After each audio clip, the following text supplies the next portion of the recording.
I'm going to make a big prediction that AI will be an important topic in 2026, and we will be talking about it a lot in our podcasts. You heard it here first, ladies and gentlemen. Those of you who think AI is just a fly-by-night, no, I predict by in 2026 we will be having many discussions. Hello and welcome to Pulse, your podcast delving into all things health, innovation, digital and data, proudly brought to you by Pulse+IT News. This is our surprise bonus part 3 of our 2025 Pulse+IT Year in Review series. I'm your host, Louise Shaper. And I'm your other host who spent too long talking in the last episode, which has made us having to do this second episode, George Margellis. Not at all. I'm usually the more verbose out of both of us, George. Actually, there's probably some sort of AI we can run over our transcripts and see who talks the most. I reckon it might be me. Yours is definitely the higher quality banter, at least, Louise. Oh, I don't know about that. It's always a good thing chatting with you. Yeah, so the last episode, we did a deep dive on aged care and allied health. So we're bringing you this just a single segment in today's show as a bonus, which is focusing on AI and the rise of virtual care. So let's get straight into it, shall we, George? Let's go. Despite the challenges in aged and community care and allied health, innovation continues to be on the rise, with 2025 seeing significant growth in advanced technologies like virtual care and AI. And the good news is focusing really not on replacing staff, at least not yet, but more on augmenting an overstretched workforce. In allied health, the rising popularity of virtual services is pretty groundbreaking, particularly for such a hands-on profession. This was seen with the launch of platforms like Back2You, an on-demand platform connecting patients with chiropractors, physiotherapists and osteopaths for flexible virtual care. Meanwhile, New South Wales podiatrist Dr. Brendan Sutton leveraged AI to bridge accessibility gaps through platforms like orthotics.com. Not spelt the normal way. I'm not sure if I'm pronouncing that right. I pronounced it as if it's OR, but it starts with AU, so it's AU Thotics. But I'm still going to say orthotics. Is it orthotics, you reckon, George? I'd say that. I mean, Australia, orthotics.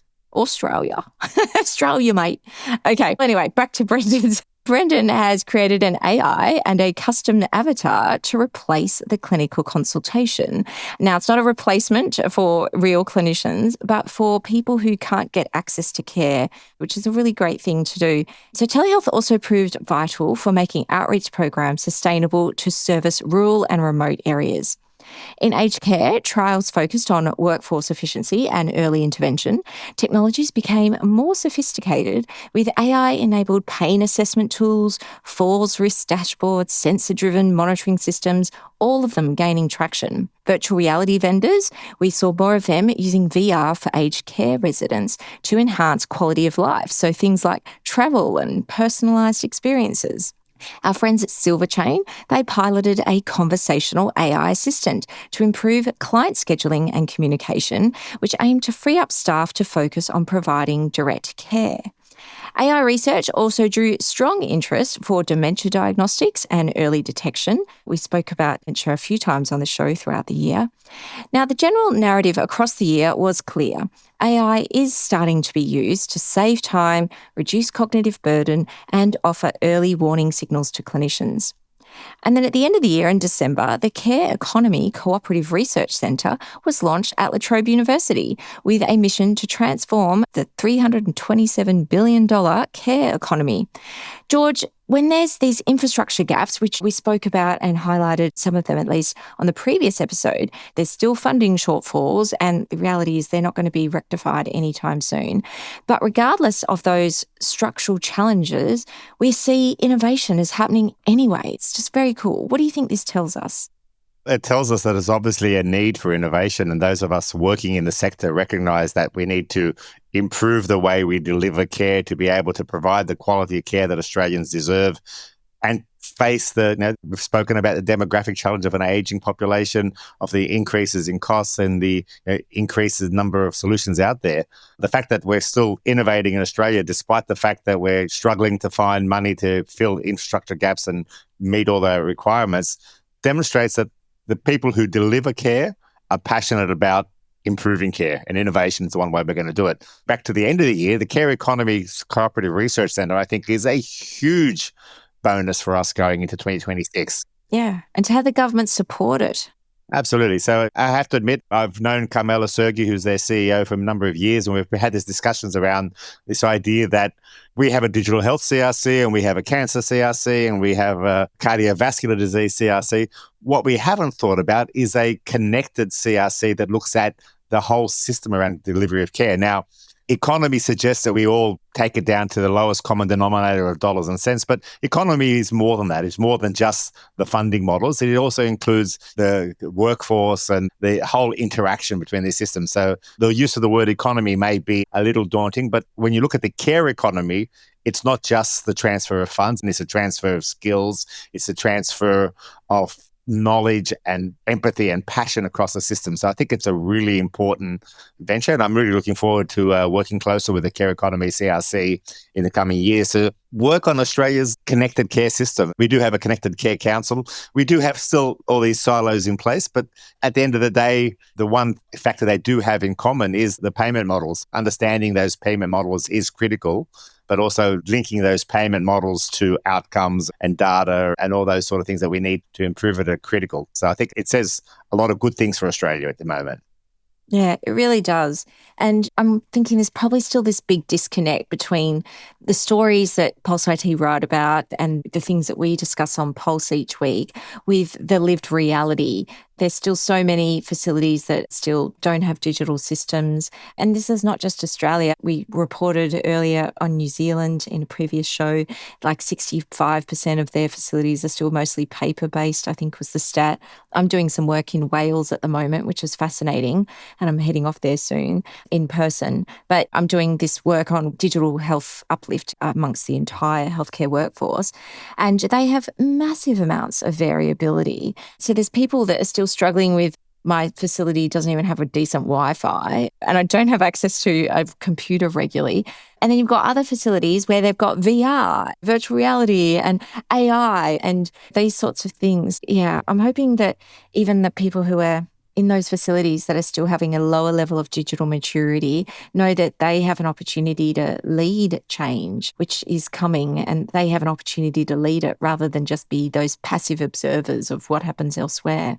I think one of the key things also is to recognize that just putting computers is not the end of the journey. So yes, digitization versus digital transformation. So yes, it's an important step. We need to have digital infrastructures in place. And the fact that we're now talking about the quality of our networks compared to 10 years ago, where just having a network available was considered to be a major step is important.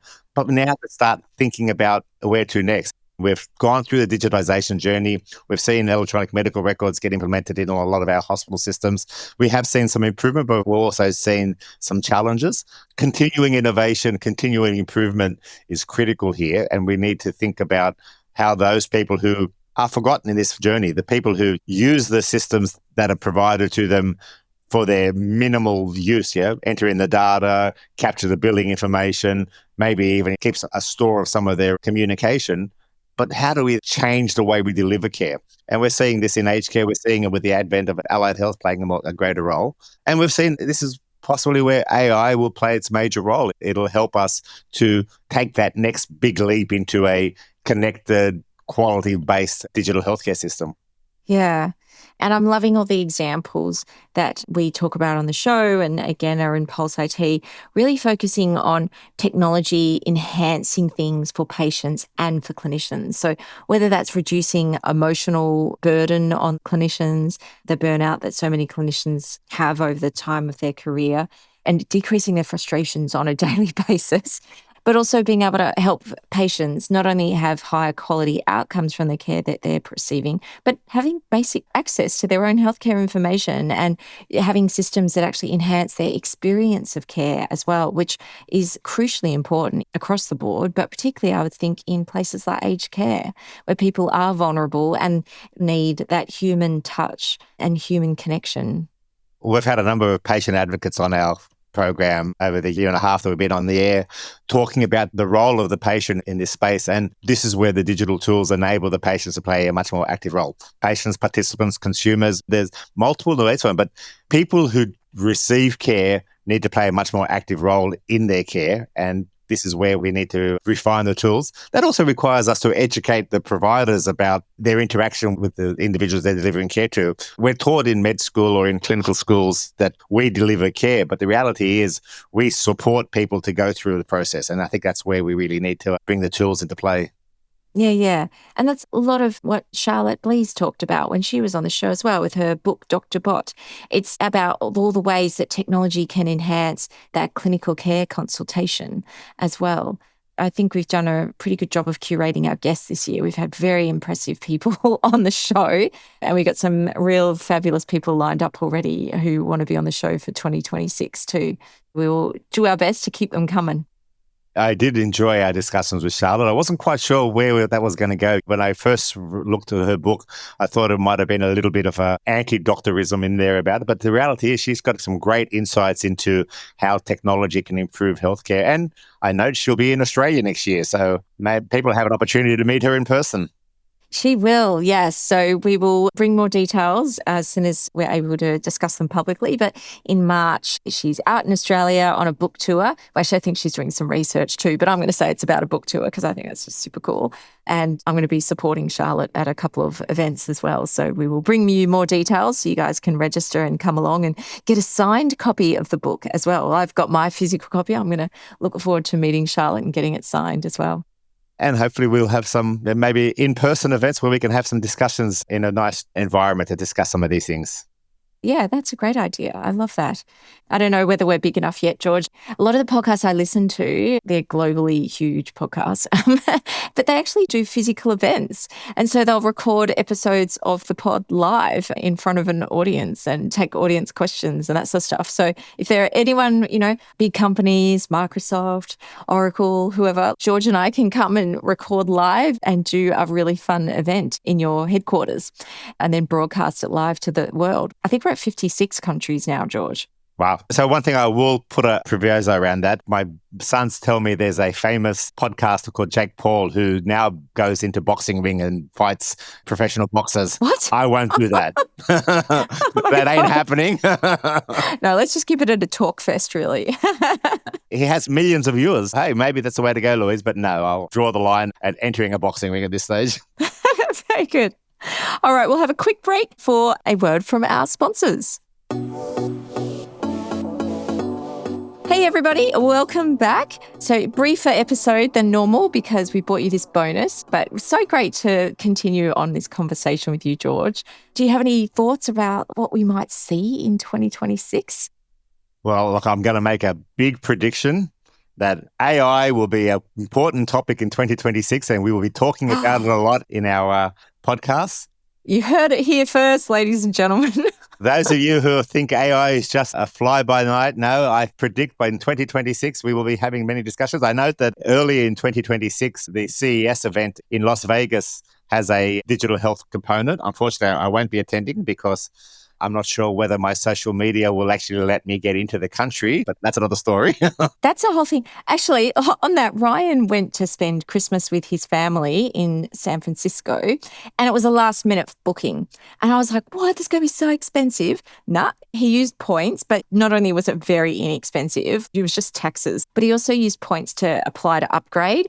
And I was thinking, what are the chances? Because that's what I always do as well. You just cross your fingers and hope you get an upgrade to business on these long hauls.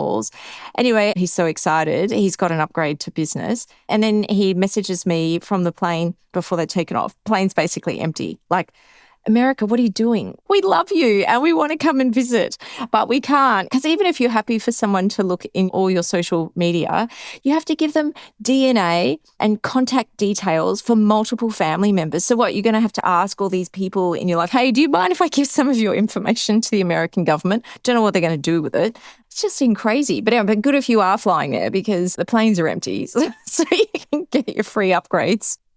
I've been approached by a number of people to go over to this event, but it's just not top of mind at the moment. One of the things that we'll be hearing about early in the new year will be the launch of the Global Health Connector in Asia Pacific as well. So there's lots happening in the region. The reality is AI will be big. Virtual care will be big, even though I think you and I first spoke about virtual care at a HIC conference in 2009. So that 17-year transition from idea to delivery seems to still be sticking around, doesn't it? Yeah, we are still getting there. It takes time, but things are moving faster than they used to, at least. Yeah, it's going to be a great 2026 and look forward to sharing it with you, George, and with all of our listeners. And I'm so grateful, George. Like when we started this, I thought, oh yeah, a few people will listen that aren't just family members, but to have the global success that we've had with this podcast just blows my mind. And I'm just so grateful for all of you who tune in, who give us feedback, who talk to George and I when you see us in real life, and even a few people who want to get selfies and that sort of stuff. And it's such an honor that you allow us to come into your ears on a weekly basis. Thanks everybody for listening. It's just a highlight of my last couple of years, really, George. Look, I do have to echo that, Louise. It's been a lot of fun doing the podcast. I've really enjoyed our banter and our discussion. But I was recently at an event here in Sydney and someone recognized me from my voice from the podcast. And I went, oh, wow, that is cool. Needless to say, I came home and gloated about it to my family multiple times. As you should. Oh, that's so cool. Plus, you've got your most important listeners because your children listen to the show. Absolutely, At least occasionally. So, yeah, whereas I think my family, they've listened to some episodes. But that's okay. The important thing is to get them to do some long drives. If they've got long drives, they tend to have spent time to listen to our podcast. But yeah, look, the number of people I've spoken to who've listened to the podcast, commented on it, and this is a key thing. Let's continue the comments and communication about it. So when we post on LinkedIn that the podcast dropping, please leave your thoughts and ideas about the podcast on LinkedIn or send them to us directly through email. We really want this to be an ongoing discussion. I think the key here is for us to have an active discussion in Australia about how we use digital to best effect. That's right. And we know that the complex, wicked problems that we have in healthcare require a whole community, like even a whole army motivated by the right things to actually improve. And so that's George and my contribution with this podcast is helping grow that army and getting more people and giving platform for the fabulous work that people are doing to inspire others. And we will continue doing so in 2026 and beyond. Absolutely. All right, George, great to have another show with you. Thank you for coming to our bonus episode, everybody. And George, if you could please read us out. Yep, it's great having a sneaky final episode before we all have a time for a break. I hope everyone has a great time off over the next couple of weeks and enjoys family and friends. And on that note, I'd like to thank you all for listening to Pulse, brought to you by Pulse+IT News. Pulse is produced by Ivan Jurek of Octopod Productions. Thanks to Emily Mara for her great support over the last year and a half. Big thanks to everyone for listening. Make sure you subscribe, follow and rate us wherever you get your podcasts. And make sure you visit pulseit.news to catch up on the news from Australia, New Zealand, Ireland and the rest of the world. Bye, everyone. See you, everybody.